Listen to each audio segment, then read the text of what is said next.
Well, hey everybody. Welcome to our new series called Deep Dive, where we explore music videos and the creators on an extreme level. Extreme. I don't know why I put that in the script, but I thought it was hilarious. Anyways, my name is Jesse, and I'll be your music video director guide. I love music videos. We love music videos. And you've been paying attention to our series where we're just doing like straight up like blind viewings on music videos. We have loved doing it. But we wanted to do something that shows you that we have insane knowledge on music videos. And this is our deep dive series. So today we're actually going to be talking about Chris Cunningham. Why? Well, one of our subscribers, Alfonso Alberts, requested Rubber Johnny, as Sean and I have seen a couple times. I'm a huge fan of Chris Cunningham, and this is an excuse to dive into all the work that he has created. So we are going to start off by talking about Rubber Johnny. Now, how are you feeling? Are you feeling okay? You feel well? Go and get you something? Do you want a glass of water? This insane night vision film comes from years of collaboration between Chris Cunningham and Aphex Twin. Filming on just the weekends for over 3 years is a real feat, echoing the legendary filmmaking process for Peter Jackson's Bad Taste, which took over 6 years of filming on the weekends to complete. I actually remember a sneak peek of this video on the director's series for Chris Cunningham's DVD where they showed a slight little hint at the video. Don't breathe like that, it'll make you feel really strange. This series, released by Palm Pictures, was a collective of music videos for specific directors. The first 3 volumes, released in 2003, featured Spike Jonze, Michel Gondry, and Chris Cunningham. Thanks to Palm Pictures, I was immersed in Cunningham's work. And before everything was on the internet, this was the best way to explore these directors' work. Sean, we're going to have to do a whole video series on these Palm Pictures in the future. I was doing like research on these cats, and they got like all this crazy stuff they've been involved in. And I'm like, there's no way to dive into this at this point, but remind me later. It's going to be awesome. Anyways, back on track. I think you're getting a bit stressed out at the moment. Would you mind if I gave you an injection or something like that to make you calm? Should we try doing that? Rubber Johnny was shot on DV Night Vision and has a unique look that is purely Cunningham's style. A dark, surreal technique that is usually unsettling. It's like body horror combined with mechanical imagery.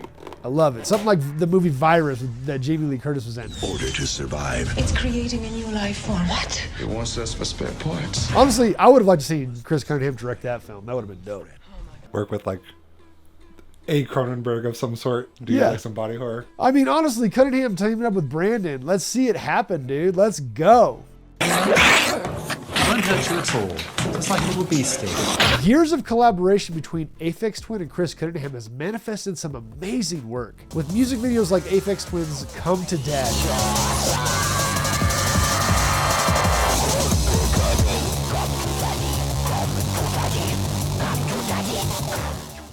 This is another over-the-top music video where Cunningham is able to show off some of his style. Features some very familiar Aphex Twin's themes, specifically Richard D. James' face. The Aphex Twins' mastermind, hilarious and disturbing image would be echoed throughout this cinematic universe.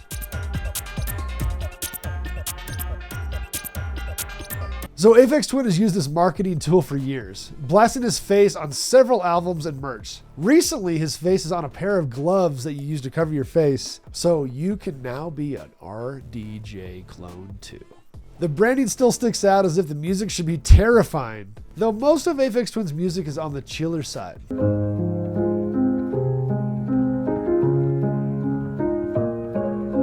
Clearly it's working. The merch basically sold out as soon as it was released in 2025, so it's doing something right. The next video on Cunningham's list was Window Licker, and it had more of a short film vibe, featuring the notoriously long limo opening scene that preceded the music video.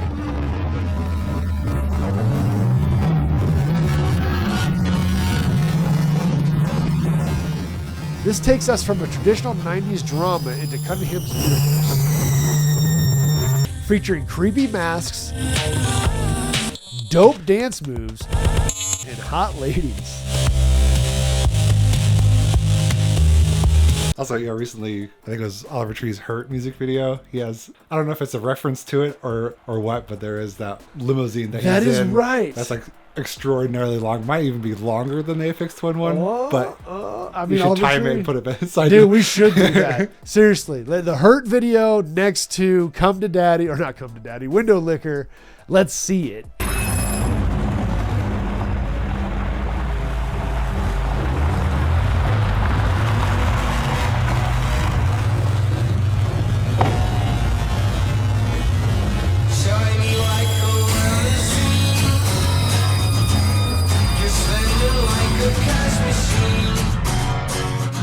Who's longer? Coming later. Who's longer, dude? A short coming to you soon. I guarantee it. So with this video, this long limo takes us from our drama into our music video that Cunningham has created. This is a very strange and kind of sexy video that puts you off but also turns you on. I don't know. It's weird, dude. A small look of what is to come with Rubber Johnny, a nightmarish comedy in my opinion.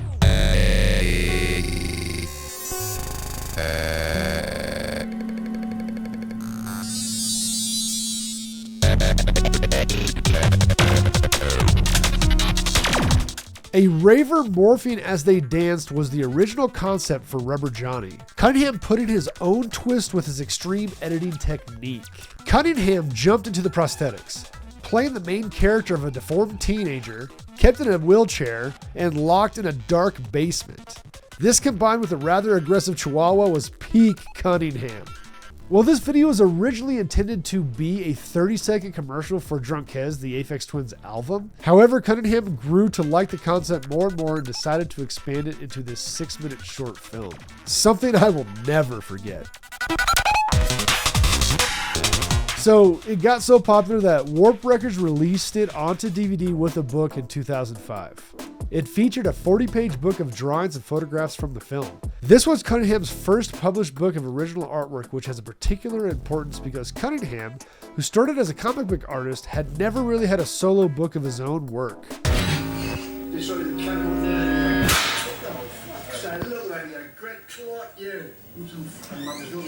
When Cunningham was a child, he says he spent a lot of time laying by his father's speakers and listening to music. He would close his eyes and picture various things, creating somewhat of a library of visual sound triggers. He was also interested in anything technical. He liked the craftsmanship behind the creative process. Watching more films than anything else, he became very interested in the film industry. Cunningham actually started his career in the film industry when he was only 17, working as a sculpture and prosthetics makeup artist, moving around from one department to the other, doing everything he could, from production, illustration, animatronics, robotics, and character design. In his early 20s, wanting to improve his drawings, he became a comic book artist. Working under the pseudonym Chris Halls, he was penciling and painting for comic books such as 2000 AD, Aliens, and Judge Dredd's Magazine. During this time, he began working on films with heavyweights like Clive Barker on Nightbreed, David Fincher on Alien 3, and Richard Stanley on Hardware and Dust Devil, doing various model making, prosthetics makeup, and concept illustrations for these films. Something that would lead to an amazing collaboration that just never quite got off the ground. Stanley Kubrick, the notorious director behind 2001, The Shining, Barry Lyndon, and Eyes Wide Shut, sought out Cunningham. Kubrick had seen the work Cunningham had done on the ABC robot for Judge Dredd and decided that he wanted to work with Cunningham on his next film, AI, Artificial Intelligence. Cunningham designed and supervised the animatronic prototype of David, the central robot child character in the film. Cunningham worked for over a year on the film. However, around this time, Kubrick put the film on hold, eventually handing the project off to Spielberg, who gave it a more heartwarming feel. Though the film was never made, it didn't stop Cunningham from pursuing a career as a music video director. Being a music fanatic, he was able to combine a variety of his creative staples in this process. This included pre-Raphaelite paintings, figurative sculptures, industrial design, robotics, and slapstick comedy. Cunningham would start to make a name for himself, and in my opinion, create some of the greatest music videos ever made. Just listen to him explain his process. The edits are the main thing to me. That's what everything revolves around. Because with a music video, it's like the pace. If you're into edits, then so much of what you're going to have to do in the video is already laid down for you. On Square Pusher and the latest Aphex Twin video, I edited them myself. They were two videos that I really wanted to see how far I could push. I make a big chart, you know, kind of a bit like a music chart with all the timings and all the events on it. Once I've used that to work out exactly what's going to happen where, I'll then break that up into storyboards. Simple, right? During this time, though, Chris was also in talks with William Gibson to turn the notoriously hard to bring to the big screen Neuromancer to the big screen. This was back in 2000. I'm just thinking about how we missed out on this.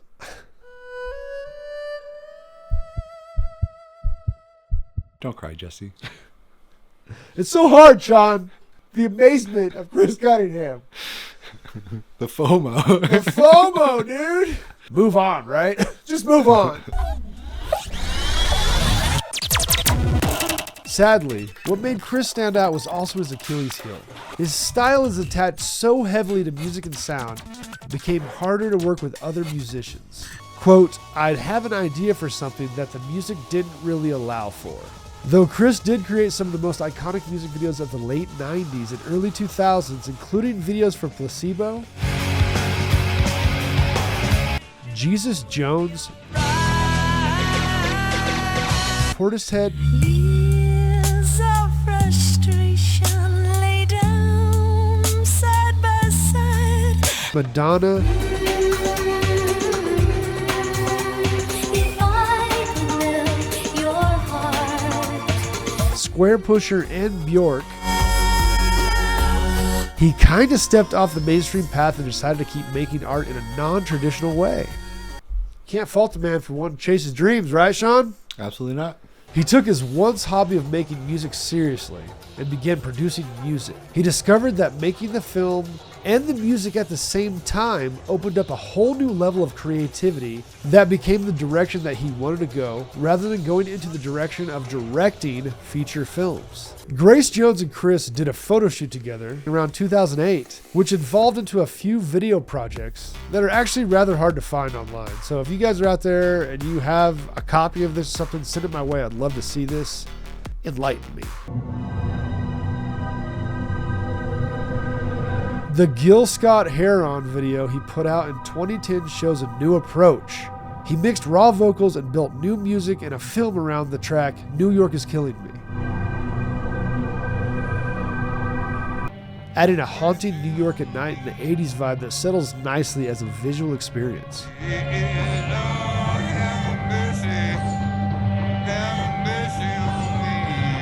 He switched gears and began doing live shows with music and visuals, crafting a few projects that are more of an installation than live performance.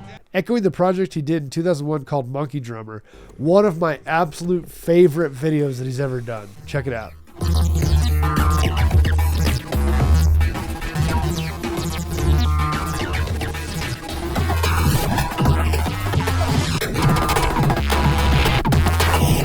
His installation for Audi City London in 2012 called Jack Apparatus was a once-in-a-lifetime experience for anyone who was a Chris Cunningham fan. He had been working on this project for almost a decade, making tracks for it back in 2003. A mix of robotics and sculptures, accompanied by a live musical performance, this multimedia monster made every show unique, using a multitude of recording apparatuses.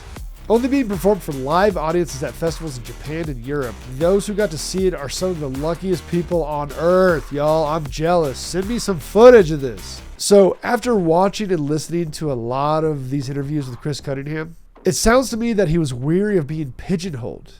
So Sean, hear me out.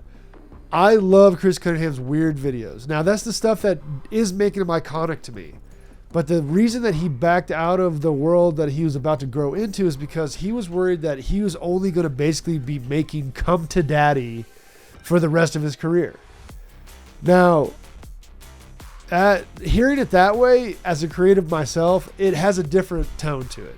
Like, I'm sad that I didn't see the future of the Chris Cunningham that I thought was there, but it feels like it might have been a manufactured version. So the version that we are getting of Chris Cunningham is the most real version that we can get. What do you think, dude? What do you think about that? Yeah, I mean, I like that. I like that take. He likes that take. Yeah. Damn, dude. I had something else I was going to say, and then I just kept talking. That's the trick, dude. I psych Sean out by just talking and talking and talking.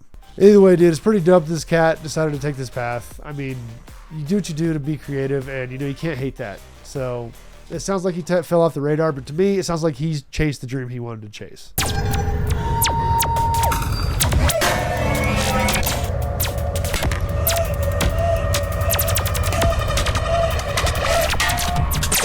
Chris Cunningham and Aphex Twin's Rubber Johnny is a zeitgeist milestone. The film is cool, intense, and legendary. An iconic peak of creativity and the final chapter of a legacy between these two legends.